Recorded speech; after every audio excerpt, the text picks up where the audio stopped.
Hello everyone.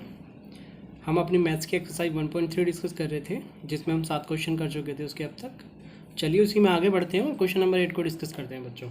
ठीक है, चलिए। Find 3 different irrational numbers between rational numbers 5/7 and 9/11। बच्चों जब आप इसको पढ़ेंगे इस क्वेश्चन को, तो आपको ऐसा लगेगा कि आपने इस तरह का क्वेश्चन कहीं पढ़ा है। याद करिए एक्सरसाइज 1.1 में हमने क्या निकाल लिए थे। जब हमने देखा था कि हमें 2 रेशनल नंबर दे रखे हैं, उनके बीच के 3 रेशनल नंबर निकालो, 5 रेशनल नंबर निकालो। उसकी मैंने आपको प्रैक्टिस भी कराई थी अच्छे से 3-4 क्वेश्चन देके। ठीक है, आप देखिएगा एक्सरसाइज 1.1। लेकिन इसमें और उसमें अंतर ये है, उसमें तो हमें 2 नंबर्स के बीच के क्या निकालने थे, रेशनल नंबर निकालने थे। लेकिन हमें यहाँ क्या करना है, यहाँ हमें निकालने हैं इन दोनों के इरेशनल नंबर, इन दोनों के बीच के इरेशनल नंबर। क्या है बच्चों? Find 3 different irrational numbers between the rational number. कहने का मतलब हमें ये 2 रेशनल नंबर दिए हुए हैं 5/7 एंड 9/11। तो इनके बीच के हमें 3 इरेशनल नंबर निकालने हैं। ठीक है, अब भाई इनके बीच तो infinite number of irrational numbers हो सकते हैं। मैंने उसमें भी आपको बताया था कि 2 नंबर्स के बीच इनफाइनाइट रेशनल नंबर हो सकते हैं। ठीक है, तो इनके बीच भी इनफाइनाइट इरेशनल नंबर हो सकते हैं। हमें कोई भी 3 निकालने हैं। एक नोट करके आप बात लिख लीजिएगा। There are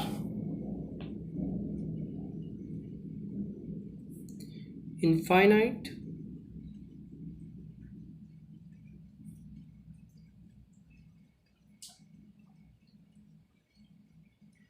irrational numbers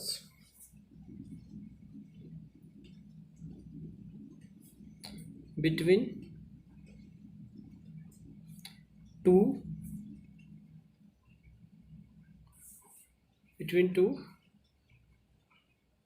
rational number.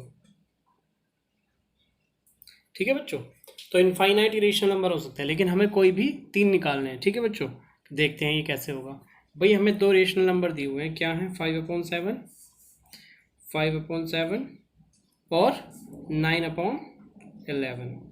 ठीक है बच्चों, यही तो दिए हुए हैं हमें। ठीक है, अब इसके लिए हमें क्या करना होता है, जब हमें 2 रेशनल नंबर दिए हों और हमसे इनके बीच के इरेशनल नंबर पूछे, तो हमें निकालना होता है बच्चों इनका डेसिमल एक्सपेंशन। क्या निकालना होता है? Decimal expansion. अब इन दोनों का डेसिमल एक्सपेंशन निकालते हैं। डेसिमल एक्सपेंशन निकालने के लिए बच्चों हमें क्या लगाना पड़ता है? डिवीज़न। क्या लगाना पड़ता है? डिवीज़न, जिसे हम डिवाइड करते हैं। ठीक है, तो पहले में डिवीज़न लगाते हैं। ठीक है, डिवाइड करते हैं और देखते हैं इसका डेसिमल एक्सपेंशन क्या आता है। ठीक है बच्चों, अब ये भाई संख्या छोटी है, पॉइंट लगाया हमने, 0 बढ़ाया। ठीक है, 7 7 सा 49, कितना बचा? 1। फिर छोटा, पॉइंट लगा हुआ है, 0 बढ़ाया, 7 1 सा 7, कितना बचा? 3। पॉइंट लगाया, 0 बढ़ाया, कितनी बार जाएगा बच्चों? क्लियर? कितना बचा? 2। ठीक है, पॉइंट लगा हुआ है, फिर से 0 बढ़ाया, 2 बार जाएगा। ठीक है बच्चों चेक करते रहना, हमारा रिमाइंडर रिपीट तो नहीं हो रहा। ठीक है, यहाँ भी रिमाइंडर रिपीट नहीं हुआ, यहाँ भी नहीं हुआ, यहाँ भी नहीं हुआ। यहाँ देखते हैं, यहाँ तो नहीं हो रहा, यहाँ भी नहीं हो रहा। ठीक है, तो चलते रहेंगे हम। कम से कम 4 5 6 7 स्टेप करने हैं, तब जाके हम बता सकते हैं कि इसके अंदर कैसा डेसिमल एक्सपेंशन होगा। ठीक है बच्चों, तो चलिए आगे करते हैं। इसको पॉइंट लगाया, 0 बढ़ाया, तो कितनी बार जाएगा? 7 8 जा 56, क्या बचा? 4 बचा। अभी चेक करते हैं रिमाइंडर रिपीट तो नहीं हो रहा, नहीं हो रहा। ठीक है, पॉइंट लगा हुआ है, 0 बढ़ाया, ये 5 बार जाएगा, 7 5 जा 35, कितना बचा बच्चों? 5। अब पॉइंट लगाएंगे, पॉइंट लगा हुआ है, 0 बढ़ाएंगे, तो कितना बन गया? 50। बच्चों देखो, अब ये रिपीट होना शुरू हो गया। हमने शुरू कहाँ से किया था? 50 से। ये क्या बन गया बच्चों? 50, क्योंकि रिमाइंडर कितना बचा इसमें? 5। ठीक है, हमने पॉइंट हमारा लगवाया था, 0 बढ़ा दिया, तो हमने देखा भाई ये यहाँ से जहाँ से हमने शुरू किया था तो वहीं आगे, यानी कि यहीं से रिपीट होना शुरू हो जाएगा। अब हम क्या चलाएंगे? 7 7 जा 14, तो ये फिर से 7 से रिपीट होना शुरू हो जाएगा ना। ये क्या आ जाएगा फिर से? 7 1 4 2 8 5, फिर ऐसे चलता जाएगा 7 1 4 7 1 4 2 8 5। ठीक है, तो यहीं तक हमारा ये रिपीट हो जाएगा। ठीक है, तो क्या हो जाएगा इसका डेसिमल एक्सपेंशन बच्चों? ये हो जाएगा, इसके ऊपर बार लग जाएगा क्योंकि ये रिपीट होना शुरू हो गया। तो इसका डेसिमल एक्सपेंशन इसके आगे लिख देते हैं। क्या बन गया बच्चों? 0.71428 और इसके ऊपर बार आ गया हमारा। क्लियर? अब हम इसका भी डेसिमल एक्सपेंशन करते हैं बच्चों, ठीक है, इसका भी सॉल्व करते हैं। यहाँ कर लेते हैं इसको, ठीक है, 11 9 करिए बच्चों।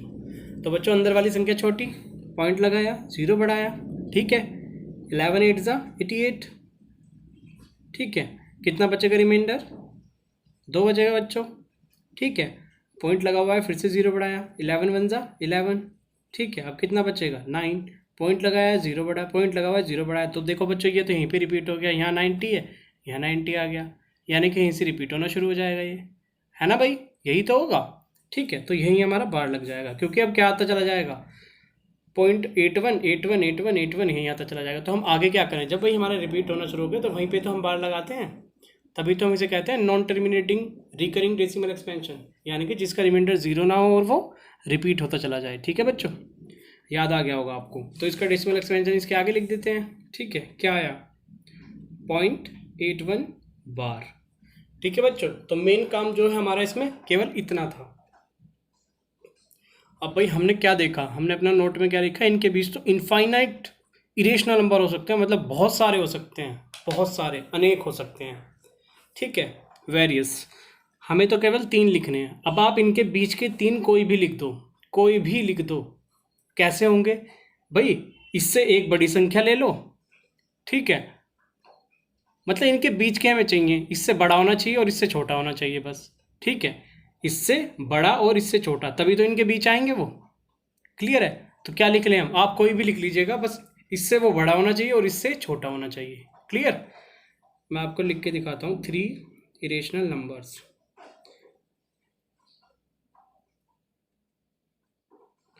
3 इरेशनल नंबर्स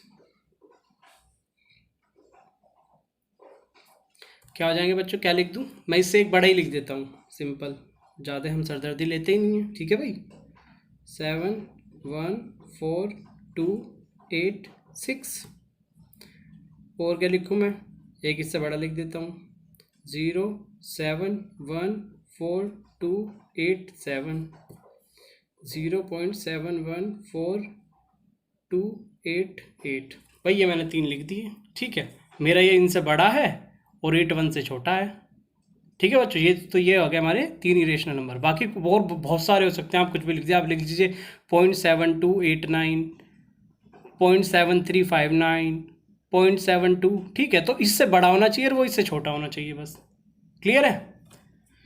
तो बच्चों बस यही था, इसमें 3 इरेशनल नंबर हमें काउंट करने थे, ये हमने काउंट कर लिए, ठीक है। इसके लिए हमने क्या किया, इनका डेसिमल एक्सपेंशन निकाला, उनको यहाँ लिख दिया, इसका डेसिमल एक्सपेंशन निकाला, उनको यहाँ लिख दिया, इनके बीच के इरेशनल नंबर निकाल दिए जो हमने यहाँ लिखे हैं, वो क्या होना चाहिए, इससे बड़ा होना चाहिए और इससे छोटा होना चाहिए, ठीक है बच्चों, इतना ही था क्वेश्चन में, ठीक है। अगली क्लास में अगला क्वेश्चन करेंगे, थैंक यू।